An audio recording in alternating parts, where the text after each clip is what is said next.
Black History program, honoring Black legends, recognizing contemporary leaders, and spotlighting emerging history makers. Presented by We Need a Village Again, We Are Better Together, WNAVA. I'm Charlene Glover, the CEO and your host. Thank you for being here. And if you've been following us, I certainly hope that you have been edified, educated, and illuminated by all of the wonderful content that we've put out about Black history legends and legacies. So let me tell you again why we named it WNAVA. WNAVA, the word Nava, is a Hebrew feminine name that signifies beauty. From this, we have derived WNAVA represents the belief that all of the people, that every human being created by God is the beautiful creation of Almighty God, which means that we embody the image of God. We are the Imago Dei. We're created in the likeness and the image of Almighty God. So in the essence, we affirm that every individual is crafted or created in the image of God, and we all deserve respect, dignity, and fairness in our life's journey. So the Imago Dei is to talk about the significance of the African American, Black people, and African Americans, and our contribution to the world at large, to society, to modern day society, that we're no less than any other human being, because every human being is created equal, and that is in the likeness and image of God. So we believe that sharing the Black history content,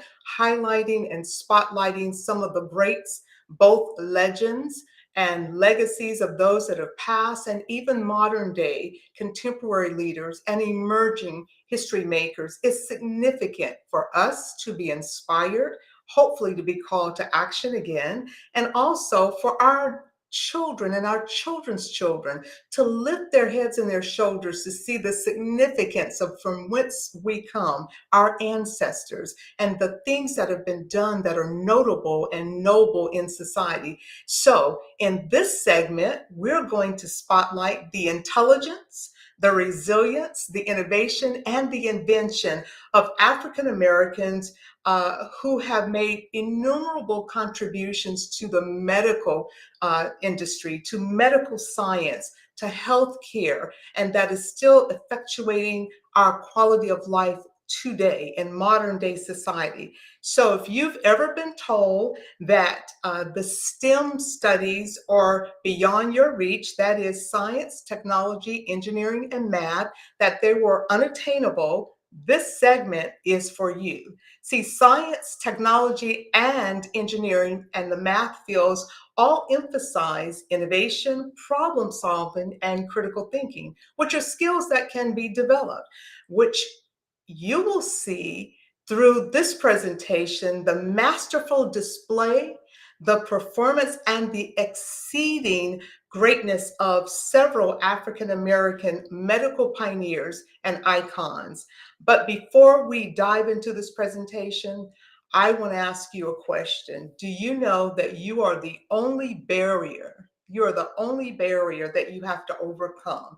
And that barrier is your mindset about you. When you change your mindset about you, when you conquer your mindset about you, then every other obstacle becomes surmountable. I want to highlight in this presentation Dr. Charles Richard Drew and Dr. Vivien Theodore Thomas. Both of them are pioneering legends in the medical industry, and both of them had obstacles that appeared to be surmountable in their lifetime, but they overcame them because they had sheer will and grit, and they wanted to make life, the quality of life, better, not only for themselves, but for others and for their community. So although we live in a nation, in America, that has a history of malpractice, medical malpractice, social malpractice, economic malpractice against groups of people, and in particularly African American people. But none of what we encounter is unattainable if we put our hearts, minds together, Collectively, we build a village. We can do it again. It's been done before, not only for Black people, but for every marginalized person, every person that's been disserved or that is disserved. We want to see the greatness of God through all skin tones. And so we're teaching and presenting the African American Black history, the greats of our ancestry, the greats in our contemporary life, and those that are emerging to be history makers, so that you can possibly see yourself as one that can be a change agent in modern day society in your generation. So, with that being said, let's take a look. We're going to begin in this particular segment with Dr. Charles Richard Drew. I'm going to put his picture up, and you see him in his lab coat, 1940 and through 1941. Dr. Drew is known as the father of the blood bank, the father of the blood bank. June 3rd, 1904, he was born, and he lived until April 1, 1950. He was a renowned surgeon and pioneer in the preservation of life-saving blood plasma, discovered method for long-term storage of blood plasma, and organized America's first large-scale blood bank. Now that's some accomplishment, wouldn't you say? And so with that being said, Dr. Charles Richard Drew broke barriers in racially divided America to become one of the most important scientists of the 20th century. His pioneering research and systematic developments in the use and preservation of blood plasma during World War II not only saved thousands of lives, but listen to this, innovated the nation's blood banking process and standardized procedures for long-term blood preservation and storage techniques adapted by the American Red Cross. Would you say that indeed he was someone great? So his key findings and complex procedures and standards for collecting, processing, and storing blood proved his expertise and led to an appointment to the head of the Blood for Britain Project, BFB, an effort to transport desperately needed blood and plasma to Great Britain, which was under attack by Germany. Now, can you imagine living in a time when you have people that are facing all kinds of racial disparity, income disparity, and every obstacle? And then this individual is notable for being the father of the modern day blood banking. Beyond sports, Dr. Drew had a clear direction and did not have a clear direction until a biology professor piqued his interest in medicine. Like many other fields, medicine was largely segregated, greatly limiting education and career options for African Americans. For Drew, the narrow road would lead him to McGill University College of Medicine in Montreal. There, he distinguished himself, winning the annual scholarship prize in neuroanatomy, becoming elected to the Medical Honor Society, Alpha Omega Alpha, and staffing the McGill Medical Journal. Dr. Charles Richard Drew also won the J. Francis Williams Prize in Medicine after beating the top 5 students in an exam competition in 1933. Drew received his MD and CM Master of Surgery degrees, graduating second in a class of 137. He went on to work at the Freedmen's Hospital. And if you know anything about the Freedmen, this is where communities or organizations where emancipated slaves could not go in and utilize services because of segregation, although they've been emancipated. So they created what was called Freedmen communities. This was the Freedmen's Hospital, and it was housed in a converted army barrack. It was initially called Freedmen's Hospital and provided a refuge where ex-slaves received the medical care that they were denied elsewhere. In the late 1860s, freedmen formed a partnership with the Howard University College of Medicine to train African American professionals. It is through Dr. Drew's tenacity and his interest that became a passion to be able to utilize his talent and his skills and to seize opportunities to be a legendary pioneer in the medical industry. Again, his key findings, his complex procedures, and his standards for collecting, processing, and storing blood proved his expertise and led to an appointment there in Britain. So not only was he notable in the United States, but also abroad. The program became a model for the Red Cross pilot program to mass produce dried plasma in the New York, listen to this, in New York in February 1941, with Drew as an assistant director and later for the National Blood Donor Service. Among his innovations were blood mobiles. You know about the blood mobile. We still find in communities where they're blood mobiles, they pull up in this big motor vehicle and they have you come in, give you a cookie, take your blood, give you a cookie, tell you to drink some juice and sit still for a few minutes because you have now made a donation of your blood or plasma to those that may very well have life extenuating circumstances without having a transfusion. So he was the innovator of the blood mobile, the blood mobile blood donation trucks with refrigerators. The work sealed his reputation as a pioneer and earned him the title Father of the Blood Bank. Ironically, Ironically, the Red Cross excluded African Americans from donating blood, making Drew himself ineligible to participate in the very program he established. That policy was later modified to accept donations from Blacks. Drew has innumerable appointments and awards for the work that he did and for the work that he did then that's still very, very relevant today in the medical field. He was awarded and appointed assistant director for the first American Red Cross blood bank in 1941, appointed head of the Department of Surgery at the Howard University in Washington, D.C., and chief surgeon at the Freedmen's Hospital. He was awarded the E.S. Jones Award for Research in Medical Science from the John A. Andrew Clinic in Tuskegee, Alabama in 1942. He was appointed chief of staff at Freedmen's Hospital in 1944. He was awarded the Spingard Medal for the National Association for the Advancement of Colored People for his work on blood plasma. Dr.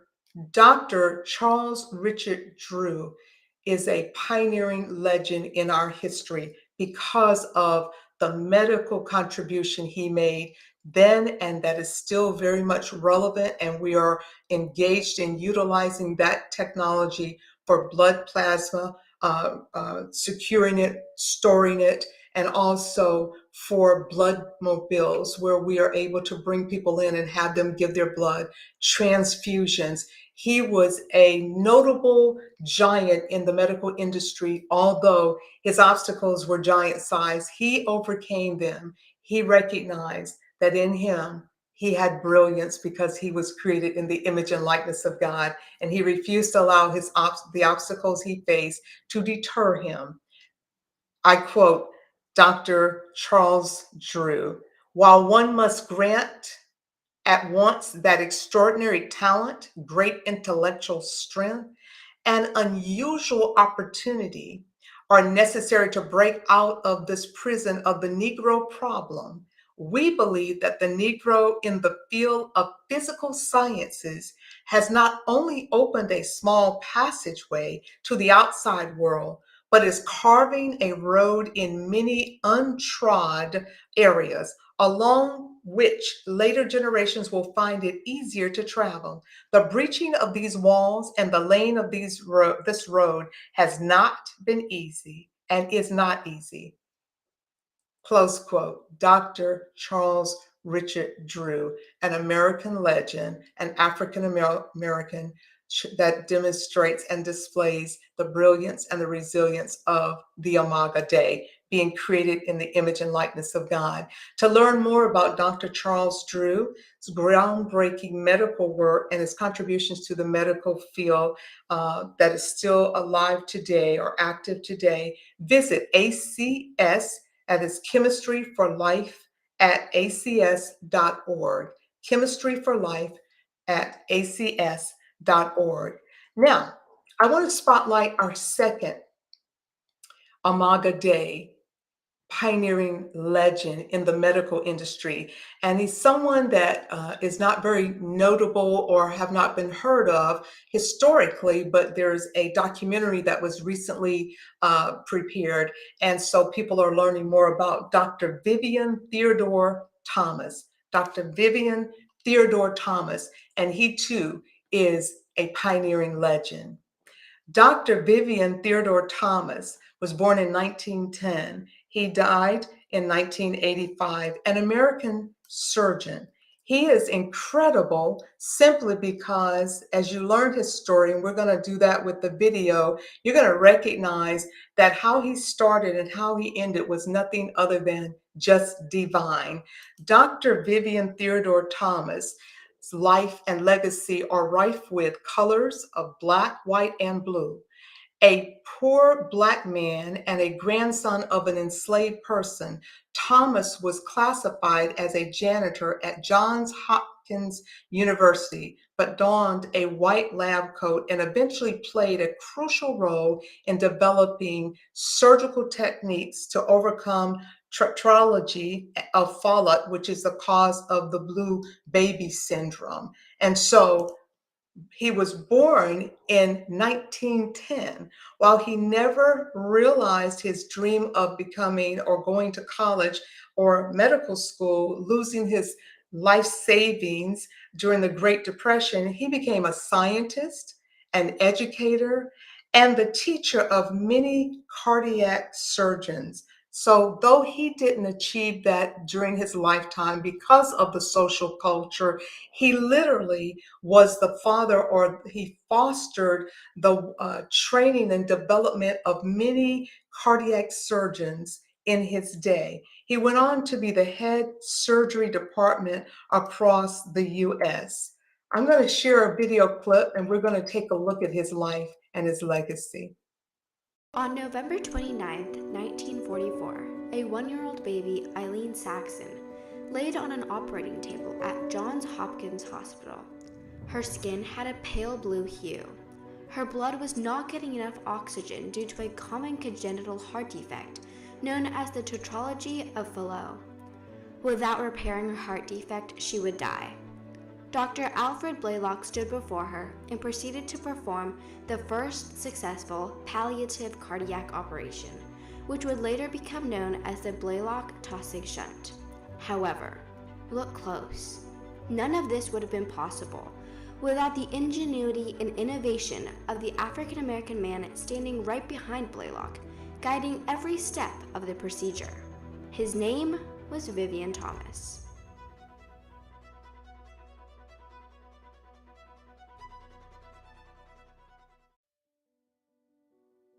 Vivien Thomas was born in a small Louisiana town in 1910 during the Jim Crow era of racial segregation and discrimination. The son of a carpenter, he would begin his journey after graduation in this line of work. However, Vivien wanted to go into the field of medicine. Unfortunately, the infamous stock market crash of 1929 would lead the country into the Great Depression, and his life savings were lost. His dream of becoming a doctor would have to wait. While Vivien was trying to make ends meet, Dr. Alfred Blaylock, a young surgeon at Vanderbilt University, was in search of a surgical research assistant.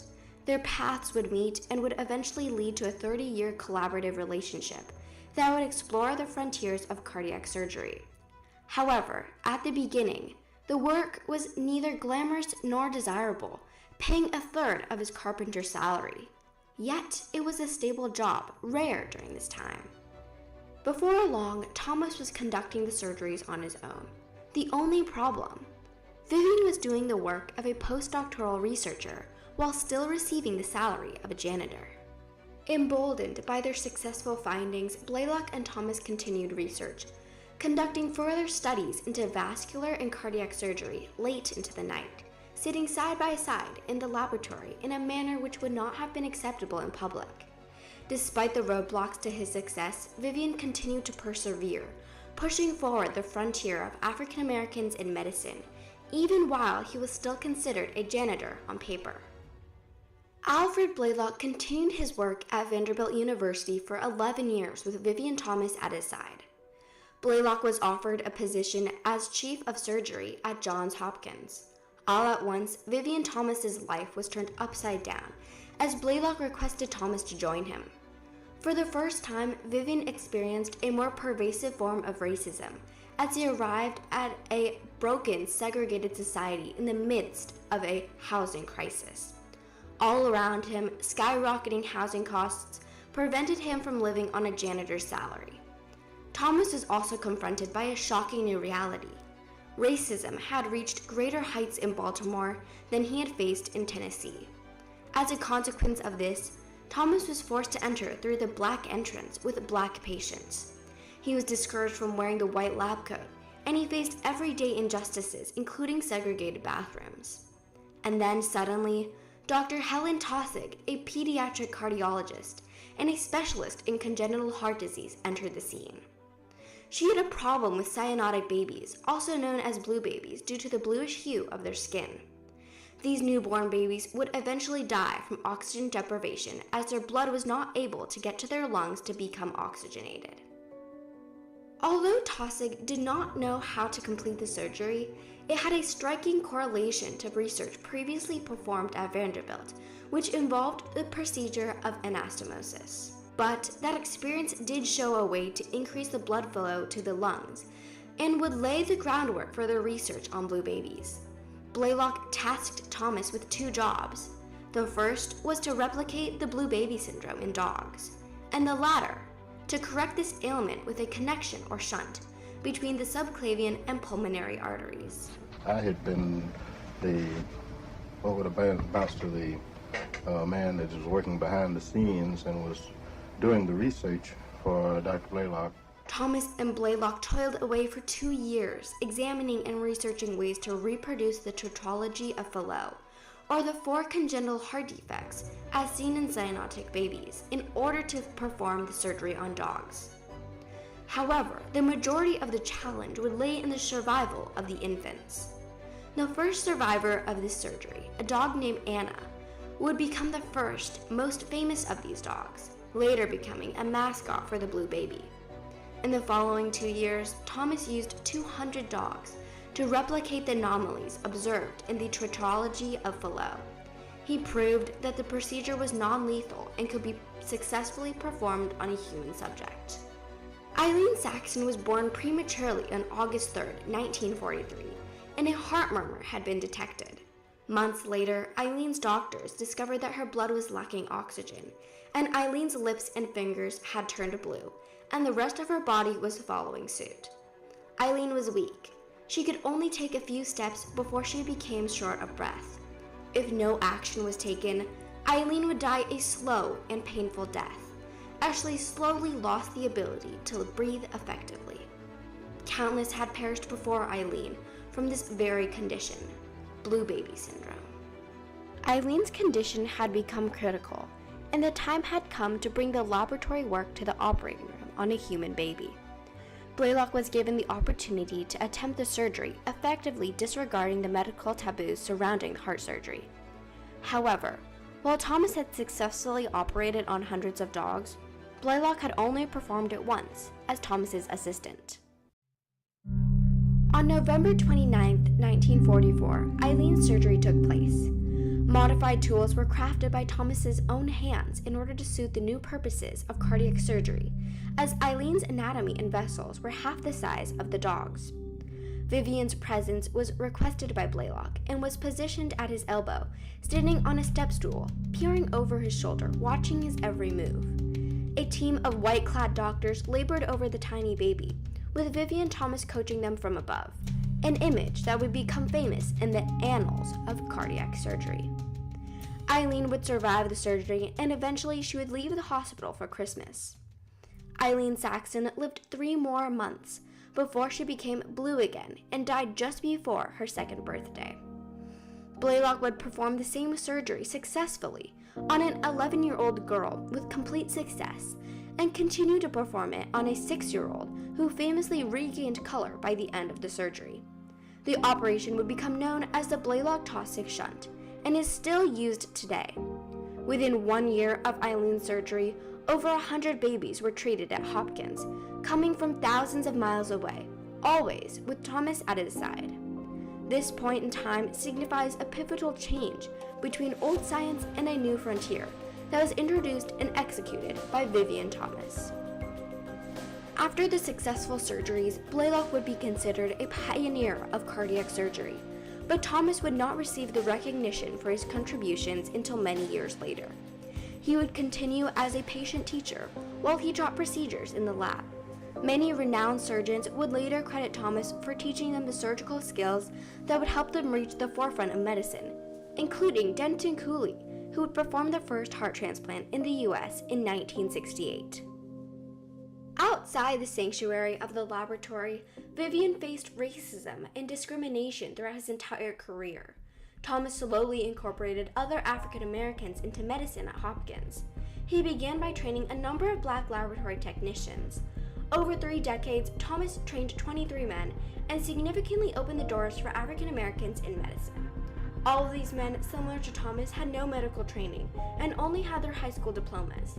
He also helped train Johns Hopkins' first African American cardiac resident, Dr. Levi Watkins, whom he would assist with his groundbreaking work in placing the first automatic implantable defibrillator in a human in 1980. Vivien Thomas not only opened the frontier in the field of cardiac surgery, but he also changed the path for African Americans in medicine. He did not let socioeconomic class or racial barriers prevent him from exploring the secrets of the human body. His contribution in the cure for blue babies was not immediately recognized, but will be remembered forever, and serves as the antecedent to the burgeoning field of cardiac surgery. His journey was set in the background of racism and discrimination, but he demonstrated what a Black man was capable of in the predominantly white medical world, and serves as a trailblazer for generations to follow.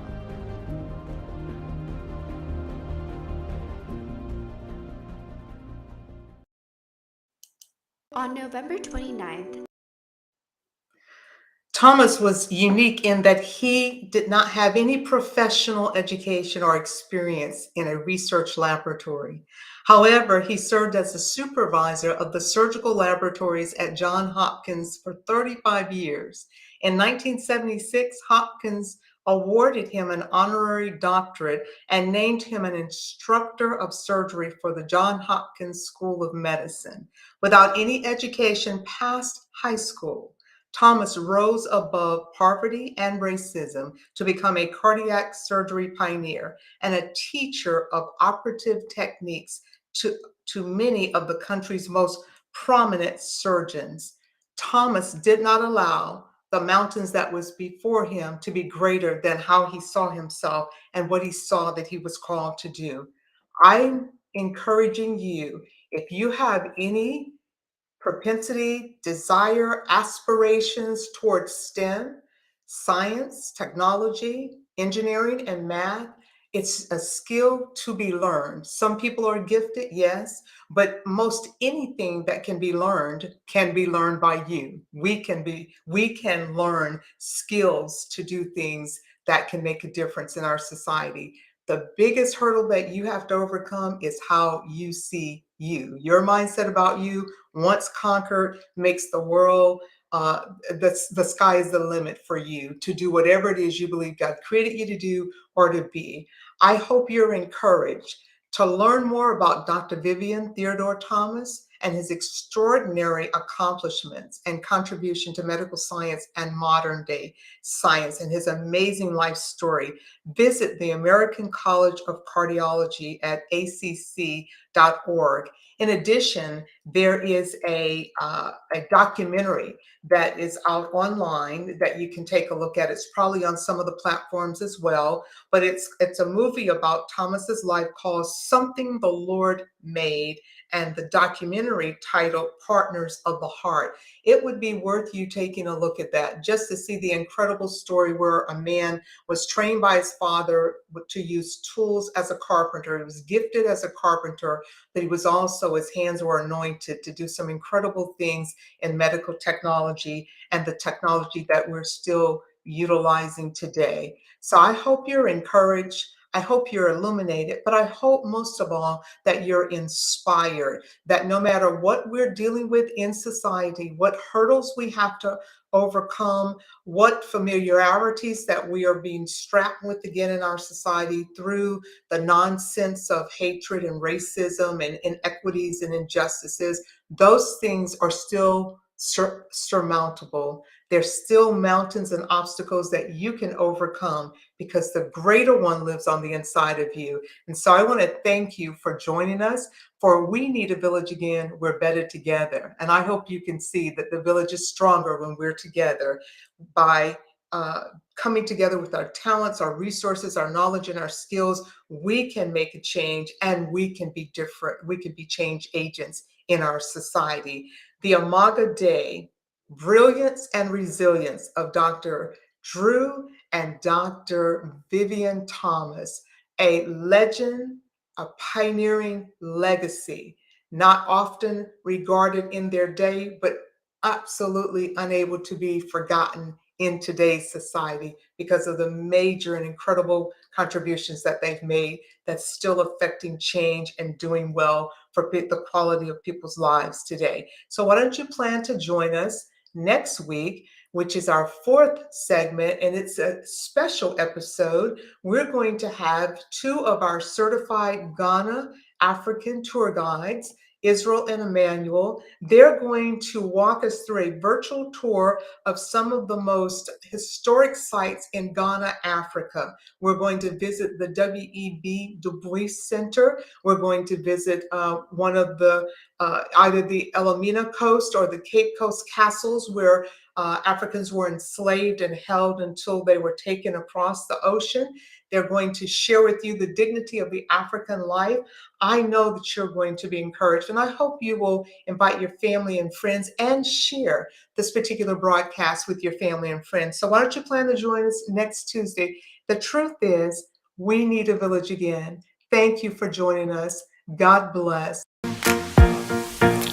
We need a village again. We're better together, better together. We need a village again. We're better together, better together. One can put 1,000 and two can put 10,000 to flight. Just imagine what we can do together if we walk as one.